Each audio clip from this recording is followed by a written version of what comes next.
In this video, we're going to review the 7 steps to having an optimized online presence for your business with Ross Dunn, who has a marketing agency and been doing this since 1997.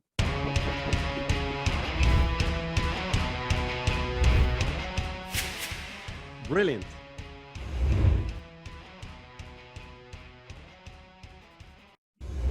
And no, you won't always know what's working. You'll just have a good sense of what they're doing. But you look at enough of them, you start to see a pattern. Then we build that into a bit of a custom web strategy, something that we can then put into play. Now, this isn't the business plan. We don't have to go crazy, but it has to have some path, some direction and intention. Then we get into the optimization boost. We're optimizing your site. This is like adding rocket fuel to your car. We're trying to ensure that your website is really going to take off. Google's going to know, like, and trust it over time. Ad empowerment. Is it about the specific ad platforms that really are interesting to you and which are going to actually reach your target market? Well, don't waste your time or your money. Authority building. And I know this is something you talk a lot about, and that's really the content, ensuring that you're going to the right places, creating the right content to earn that trust from Google, which you can then push forward to get those rankings you need. Social outreach playbook. So what is going to work for you in social? Holy smokes, I'm overwhelmed. Never mind these poor saps running businesses. I mean, I love my clients, but they're stressed. I get it. So we have to look at all the options and figure out what's going to work and what's not, and base it on their budgets. Just go for what needs to be done. And then success tracking dashboard. What is it that we need to show so everyone's on the same page about how this campaign or campaigns are going? We want that data accessible to everyone. Transparency is everything, and that's not common in marketing companies these days, unfortunately.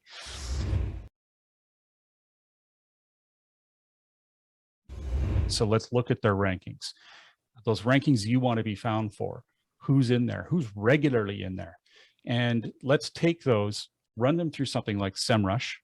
That's one of my favorite tools. It's grown over the years. Anyway, it's got a lot to offer.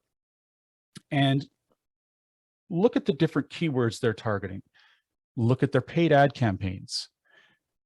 You'll start to see very quickly a pattern of which keywords are really they're putting money into, and that speaks volumes. And you can look at history. It gets a little bit too nerdy, I have to admit. I just get sucked in, but you can see so much, and that information is invaluable. Just think about all the mistakes you could have made trying to find those keywords, trying to find the right wording and verbiage and stuff. And you can start out with essentially their campaign. So it is everything to have that first huge planned step out the door.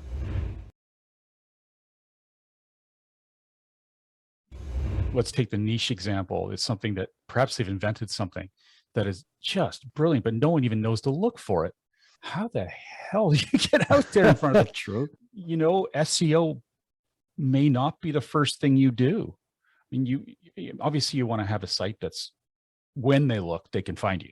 I would think raising awareness about what you offer is huge.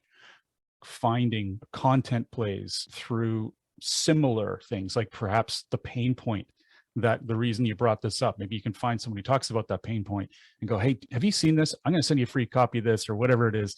And I would love to talk about this. You're going to love it. I guarantee it.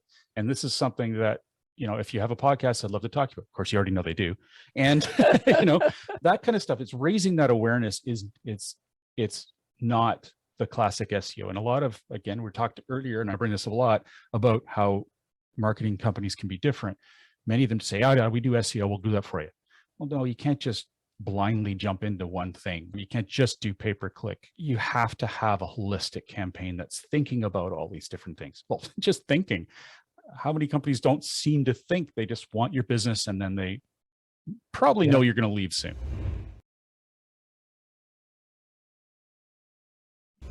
Let's dig in. So planning SEO.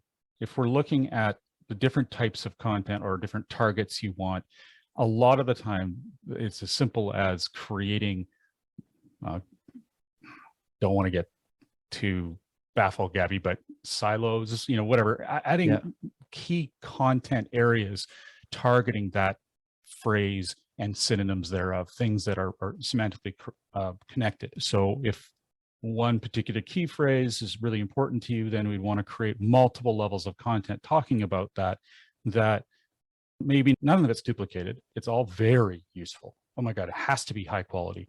Oh, lordy, there's just garbage out there constantly. So we want to make sure, and a great way to do that, a great tip is to look for anyone who's written something like that that's done very well. There are some great tools out there that will help you find that. SEMRush has some, but there's other ones that will show you how many shares they've had, how many links that particular article's had, how much commentary, and it's great. So I want to at least double this. I want to do even better so that if someone finds this, there's no question whatsoever they are going to share this, or at least they're not going to go anywhere else. So you want to build them on that level of quality. Again, part of that is informed by the competitor intelligence. Where are your competitors putting their money? Oftentimes, almost 90% of the time, they're so much bigger than you that they're putting money in places you couldn't afford to. Yep. So we also look at that. What's your budget? Let's start out with some places that are low barrier to entry, but seem to have good results, both on our own experience and also from what we can tell of the competitor intelligence. There's no certainty of everything we see, but good hints. So let's pick those ones, cherry pick them, and make sure that whatever we do choose is perfect for you. And then test. I mean, again, a certainty. Nothing's certain about marketing. Yeah. There is a lot of research that you can do to make sure that you have a higher success rate.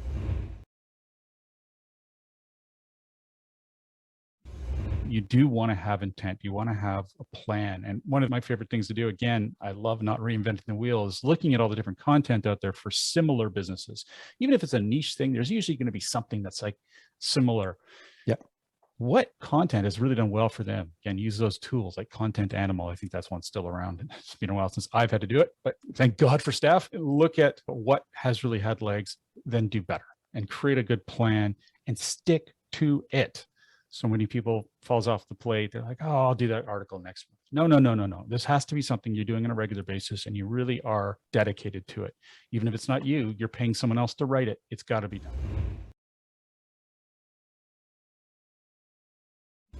So there's two types of authority building. In this case, it's building that merit for your website that we can then leverage into getting you the rankings you need. Think of it as a bucket. You're filling it full of authority, this trust that Google's saying, look at all that content. People are sharing this.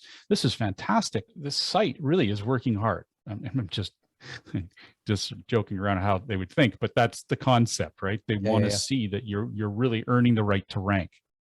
And the other part of authority building, of course, which is proving you yourself, the person that's at the front of everything, knows what they're talking about, and being on podcasts, writing on industry journals or industry websites, speaking at events.